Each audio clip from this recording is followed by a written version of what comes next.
Bonjour les amis, je vous avoue que j'ai écouté Hanouna quand il a appris que Sarkozy s'était pris une demande du procureur du parquet national financier de 7 ans de cabane, après qu'il se soit pris déjà 3 ans de prison pour un trafic d'influence supposé qui n'a jamais été prouvé, et sur les 3 ans de prison il s'est pris un enfer avec bracelet électronique, ce qui est un tout petit peu humiliant quand même pour un ancien président de la République, après 10 ans de procédure. Donc là c'est pour l'histoire du financement de sa campagne en 2007, où il paraîtrait que ça serait les Libyens et Kadhafi qui auraient arrosé, ce qui est terrible. Il paraît que ça aurait tout faussé, qu'il y aurait eu des valises de billets, et donc là le parquet national financier demande carrément 7 ans. Et Hanouna, il était presque en larmes, il disait qu'il aimait bien Sarkozy, tout ça,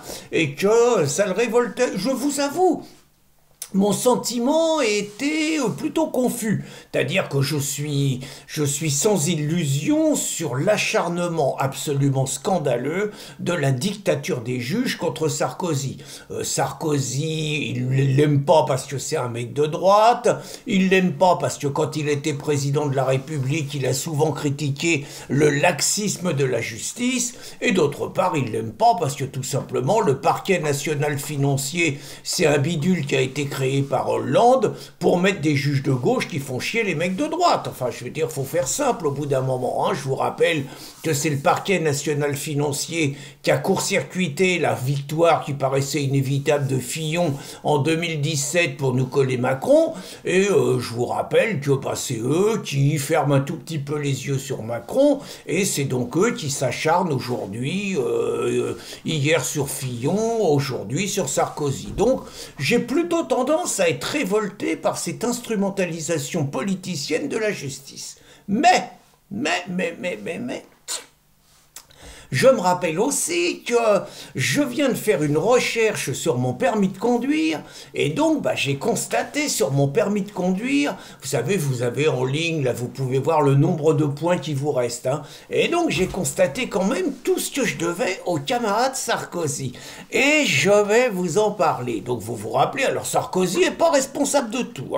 Le permis à points, c'est pas lui. Rappelez-vous, jusqu'en 1993, qu'est-ce qu'on était bien, on n'avait pas l'histoire des 12 points, des 6 points pour les jeunes qui viennent d'avoir le permis, tout ça. On avait le permis à vie, puis si on faisait une connerie, on nous retirait le permis, 3 ans, 3 mois, 6 mois, 1 an, et puis on nous le redonnait, et puis on avait la paix.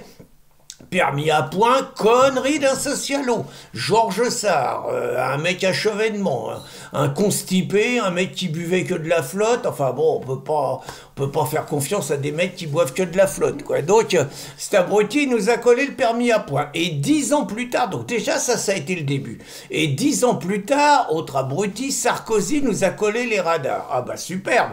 Alors évidemment, la Libye, c'était que il y avait trop de morts sur les routes et qu'il fallait diminuer. Bon, évidemment, ils ont attribué toutes les diminutions au radar, alors que c'est surtout les progrès techniques faits par les automobilistes et peut-être une plus grande conscience qu'on fait qu'on est descendu, mais c'est absolument pas les radars. Il y a des enquêtes qui le prouvent. Et donc, on est passé, alors des radars 2003, les premiers radars, alors on est passé, évidemment les chiffres je vais vous dire, mais je voudrais insister sur le type de société qui implique quelque part des radars. C'est-à-dire que je trouve, c'est une société totalitaire. C'est-à-dire que vous êtes flashé par une machine et vous recevez un PV chez vous, que vous devez envoyer au centre des amendes de Rennes. Vous n'avez aucune intervention humaine. C'est-à-dire qu'auparavant, vous faisiez un délit. Pour avoir un délit, il fallait qu'il y ait quelqu'un qui constate le délit. Là, vous êtes dans l'automatisation du délit, et je trouve que vous êtes dans le début de la société totalitaire de type Big Brother, même si personne n'y a réfléchi avant. Et donc les chiffres aujourd'hui, bah, je vais vous en donner quelques-uns quand même. Aujourd'hui, on est à 6000 radars en France. Alors entre les radars fixes, les radars tourelles, les radars dans les voitures, les radars maintenant qui vont surveiller si vous prenez pas la voie réservée au covoiturage, au total 6000 radars quand même. Il y a tellement de radars que bah, quand vous conduisez, normalement un bon conducteur quand il conduit, il regarde la route, il regarde devant, et ben vous regardez le compteur.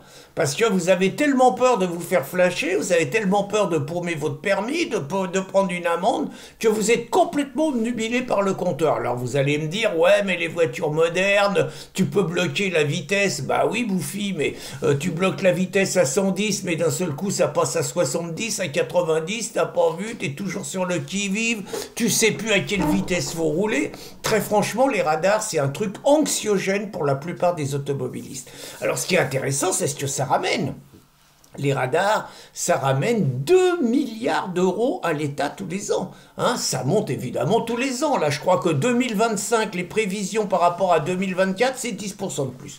2 milliards, c'est juste ce que Macron vient de filer à Zelensky pour qu'il continue la guerre et pour nous embarquer dans sa guerre contre les Popov, alors qu'il se couche devant les Algériens. Petite parenthèse, hein, 2 milliards. Le nombre de points qui est retiré tous les ans, c'est un truc invraisemblable. En 30 ans, je sais qu'en 30 ans, il y a 240 millions de points qui ont été retirés. Il y a 40 millions d'automobilistes en France, ça fait une moyenne de 6 points. Et puis le nombre de points tous les ans, c'est pareil, c'est un nombre absolument ahurissant. Je crois que c'est 20 millions de points, ouais, 20 millions de points qui sont retirés tous les ans. Donc moi, personnellement, hein, je me suis amusé, j'ai fait une recherche, c'est marrant. Hein. Et donc j'ai vu l'ampleur du désastre. Oh là là là là, alors c'est marrant en même temps, vous avez l'impression de regarder votre casier judiciaire, vous avez l'impression d'être un repris de justice, un délinquant. Alors mon truc, ça commence à 2000, donc j'ai fait le total, donc depuis, alors c'est pas toute la faute à Sarkozy, mais 90% c'est de sa faute, puis ceux qui y ont succédé. Hein. Donc au total, je me suis pris une amende, disons 4 points. 4 points, alors bon là, faut reconnaître, c'était le dernier jour du XXe siècle, j'avais travaillé, bon on était dans les ateliers, le siècle, on l'avait un peu fêté. Il était 3 heures du matin, je rentrais, tranquille, hein, sur une nationale à une voie, limitée à 45 à l'heure, je roulais pas plus vite, hein, très franchement, moi quand j'ai bu un petit peu plus, je roule doucement, je suis pas complètement un abruti, quoi, donc je roulais doucement, mais il y avait des feux rouges qui servaient à rien, quoi, je veux dire, des feux rouges avant un passage pour piétons, 3 heures du matin, il n'y a pas de piétons, donc j'avoue que j'ai grillé 5 feux rouges consécutifs, c'est pas bien, mais j'ai mis personne en danger, je précise, hein, quand même que depuis que je conduis, ça fait quand même un tout petit peu plus de 50 ans, j'ai jamais eu un accident de ma faute. J'ai jamais eu, d'ailleurs, j'ai pas eu un accident depuis 50 ans. Je dois pas être un si mauvais conducteur que ça. Je fais chier personne, je me mets pas en double fil avec le warning, je respecte les gens. Bon, je considère être un automobiliste normal, hein, et plutôt plus normal que les autres. Hein. Et donc, 4 points, donc pour avoir grillé des feux rouges, bon, les flics arrivent, ils ont été corrects, ils auraient pu m'allumer plus sur un autre sujet. Bon, sinon, 3 prunes à 3 points, donc 2 prunes pour défaut de ceinture, alors c'est vrai que défaut de ceinture, vous mettez vachement les gens en danger. 3 points et 3 ans pour récupérer. Et une prune à 3 points, alors celle-là, elle est pas mal aussi, j'étais arrêté avec mon téléphone au volant, mais j'avais laissé tourner le moteur. Allez hop, verbalisé, 3 points. Il paraît que j'aurais dû couper le moteur. Sympa les flics, 3 points. Une fois 2 points. Ah bah 2 points, superbe. Un tronçon d'autoroute, des travaux limités à 70, je n'ai pas vu les 70 et je devais rouler à 90, ce qui me paraît pas scandaleux sur un autoroute. Allez, 2 points dans les trous de nez. Et en plus, bon, j'ai monté un petit coup pour essayer de faire passer l'amende à quelqu'un d'autre, ça n'a pas marché, je me suis retrouvé au tribunal de police, 250 € dans les trous de nez. Bon, et surtout, 10 prunes à 1 point. Donc entre 0 et 20, 10 prunes à 1 point. Et en plus, bon, je vais peut-être me prendre une plainte si je dis ça, mais bon, enfin, de temps en temps, faut être malin. Bon, bah, à un moment, j'avais monté un petit système, et quand je me faisais prendre, bah, j'ai sauvé mon permis comme ça, hein.